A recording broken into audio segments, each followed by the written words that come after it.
थी तो 10वीं संतान के रूप में फिर नारायण हरि करदम जी के यहाँ माता देवहूति के द्वारा जो है कपिल का रूप लेकर के प्रकट हुए हैं। बोलिए कपिल देव भगवान की। थोड़ा धीरे बोलो। बोलिए कपिल देव भगवान की। हाँ, तो कपिल देव का जैसे ही भगवान प्रकट हुए कपिल देव, तो करदम जी का संकल्प था कि प्रथम पुत्र के होते। अब पुत्र तो प्रथम ही है, कन्या 9 हो गई, अलग बात है। करदम जी की झांकी को हृदय में, ये कपिल जी की झांकी को हृदय में बसाया और बिठा करके हृदय में झांकी, सीधे करदम जी जंगल को निकल गए। पत्नी को बोल गए, देवी तुम जानो तुम्हारा बेटा, अब तुम संभालो, हम तो चले। आज माता देवहूति ने भगवान कपिल देव को स्नान करा के सुंदर वस्त्र आभूषण पहना के सुंदर छोटी सी व्यास गादी बनाई, उस पर भगवान को विराजमान किया। सामने श्रोता बन करके बैठ गई और हाथ जोड़ करके प्रश्न कर दिया। और यहीं से प्रारंभ होता है कपिल देवहूति संवाद। निर्विणाम नितराम भूमन सददेन्द्रिय तर्षणा। माता कहती हैं, प्रभु मेरी मनस्थिति बड़ी खराब हो गई है। 5 ज्ञानेंद्रियां, 5 कर्मेंद्रियां सब मुझे अपनी अपनी ओर खींचती हैं। मेरा प्रश्न है आपसे, इंद्रियों को बस में कैसे किया जाए? दूसरा प्रश्न, बंधन किसका होता है? आत्मा का, मन का, शरीर का? भगवान कपिल देव ने कहा, माता आप तो स्वयं ज्ञानी हैं, स्वयं विदुषी हैं, आपको हम क्या ज्ञान दे सकते हैं? जिस माँ ने उस ब्रह्म को अपनी गोदी का बालक बना लिया हो, उस माँ को कोई क्या ज्ञान दे सकता है? फिर भी आपने इस गद्दी पर बिठा करके आपने मुझसे जो प्रश्न पूछा है, उसका प्रश्न जो मैंने जाना है उसके अनुसार आपको जरूर बताऊंगा। भगवान कपिल देव कहते हैं, माता आपने जो बंधन वाली बात कही, पहले मैं उसका उत्तर दे दूं। आत्मा का कभी बंधन नहीं होता। बंधन आत्मा का नहीं है। आत्मा तो नित्य मुक्त है, शाश्वत है, अनिर्वचनीय है, सबसे श्रेष्ठ है। इसलिए जिस आत्मा का कोई बंधन ही नहीं, उस आत्मा के मुक्ति के बारे में कभी नहीं सोचना चाहिए। जैसे हम लोग प्राय व्यवहार में बोलते ही हैं, भैया अमुक आदमी चला गया। अच्छा, कल तक तो भाई बिल्कुल ठीक था। बोले भैया ऐसे ही अचानक ऐसी बन गई, घटना घट गई और वो। हे भगवान, बाकी आत्मा को शांति मिले। नहीं नहीं, हम गलत कहते हैं ऐसा। आत्मा को शांति की जरूरत नहीं है, क्योंकि आत्मा अशांत थी ही नहीं, वो तो नित्य शांत है। एक आत्मा ही तो है जो सदैव शांत रहती है। आत्मा नित्य शांत है, उसे शांति की आवश्यकता नहीं है। आत्मा की मुक्ति हो, भगवान उनकी आत्मा को मुक्ति दे। नहीं नहीं भैया, आत्मा को मुक्ति की जरूरत है ही नहीं, वो नित्य मुक्त है, उसका कोई बंधन ही नहीं है, तो मुक्ति काहे की? रही बात शरीर की, तो बंधन इस शरीर का भी नहीं है।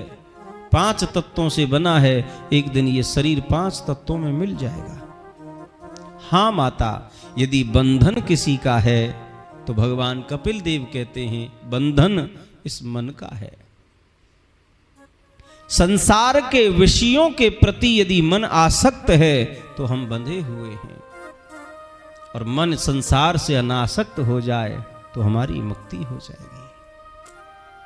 मन के हारे हार है, मन के जीते जीते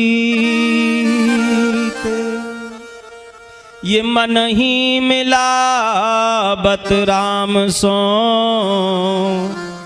मन ही करत फजी। मन ही मिलावत राम सो, मन ही करत फजी। ये मन ही तो है, ये सब मन की खटपट है महाराज। यही जीव को बंधन में डालता है और यही जीव को मुक्त कर देता है। मनः एव मनुष्याणाम कारणम बंध मोक्षयो। हर जीव को ये मन बंधन में डालता है, इसलिए अपने मन को अनासक्त बनाइए। जीते जी जिसका मन संसार से अनासक्त हो जाए, उसकी मुक्ति उसके हाथ में है साहब। मरने के बाद कोई मुक्त नहीं होता। यदि कोई मरा है तो नोट कर लो, वो जन्म लेगा, मरा है तो। और यदि किसी का जन्म हुआ है तो निश्चित ये मरेगा। जो जन्मा है वो मरा है, जो मरा है वो जन्मा है। पुनरपि जननम पुनरपि मरणम पुनरपि जननी जठरे शयनम। ये क्रम खत्म नहीं होने वाला। इसलिए जन्म मृत्यु से यदि छूटना है तो जीते जी अपने मन को संसार से अनासक्त करिए। जिस दिन मन अनासक्त हो जाएगा हमारी मुक्ति हो जाएगी, हम मुक्ति को प्राप्त कर लेंगे। मन अनासक्त कैसे हो? जो दूसरा प्रश्न किया कि इंद्रियों को कैसे बस में किया जाए, तो भगवान कपिल देव कहते हैं पहले मन को शांत करो, इंद्रियां अपने आप शांत हो जाएंगी। ये सब मन के इशारे पर नाचती हैं। क्यों? क्योंकि इंद्रियों का जो मन है ना, ये सारथी है, यही तो चलाता है इन सबको।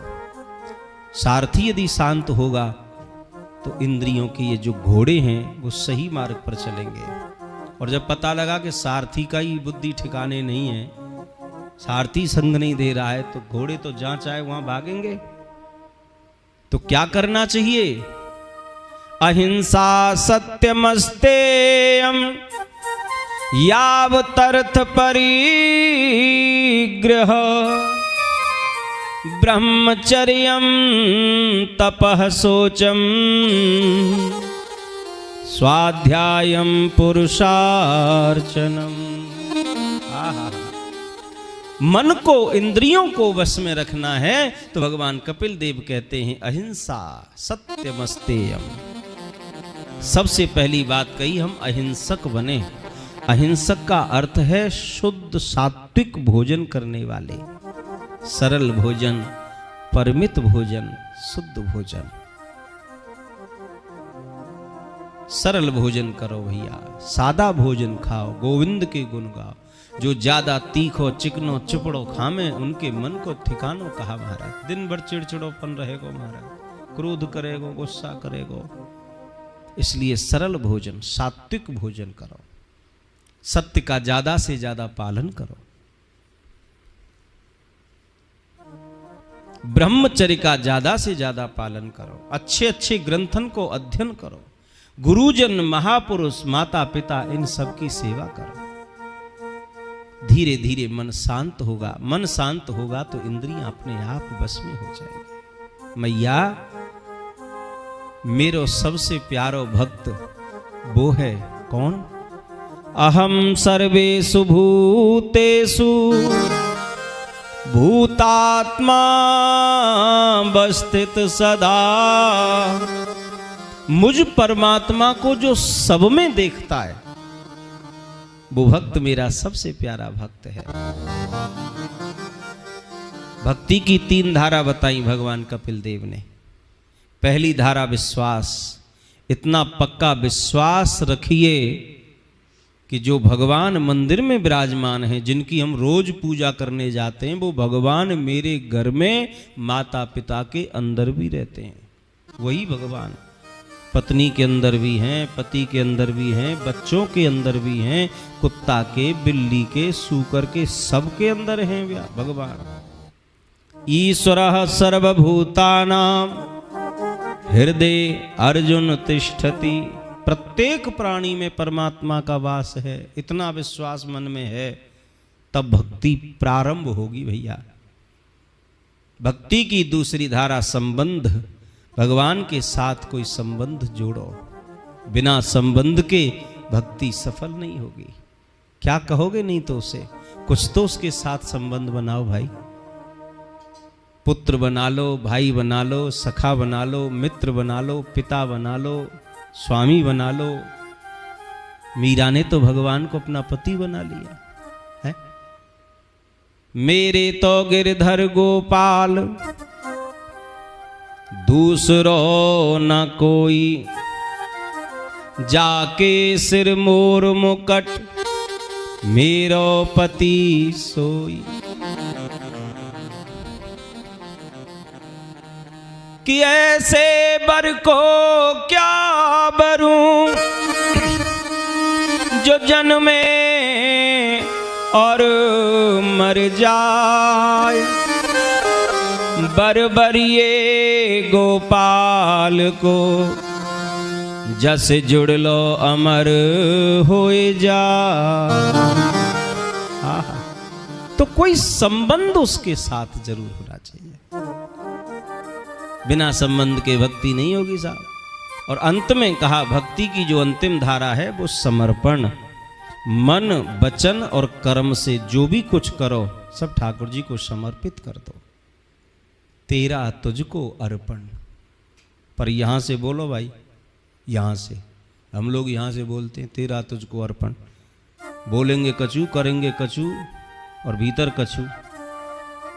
यहां से कहो प्रभु जो भी कुछ है सब तेरा है, मेरे पास ऐसा कुछ भी नहीं जिसे मैं अपना कह करके तुझे दूं। संसार में मेरा कुछ है ही नहीं, सब कुछ तेरा पर तू है मेरा। बस तू हुई, बस तू है मेरा, बाकी सब तेरा है। भगवान ने कहा तो सब मेरा है तो फिर तेरा क्या है? तो भक्त कहता कि तुम ही तो हो, तुम मेरे हो, सब तेरा और तुम मेरे, बस।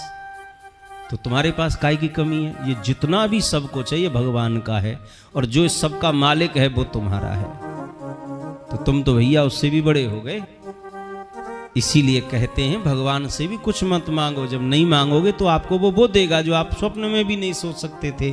और कुछ मांग लिया तो भगवान कुछ दे करके आपसे पीछा छुड़ा लेगा, चल हट पीछे, ये ले और हट यहां से यार। कुछ न मांगो, कुछ न मांगोगे तो वो तुम्हें सब कुछ देगा, और मांगोगे तो कुछ दे करके पीछा छुड़ा लेगा।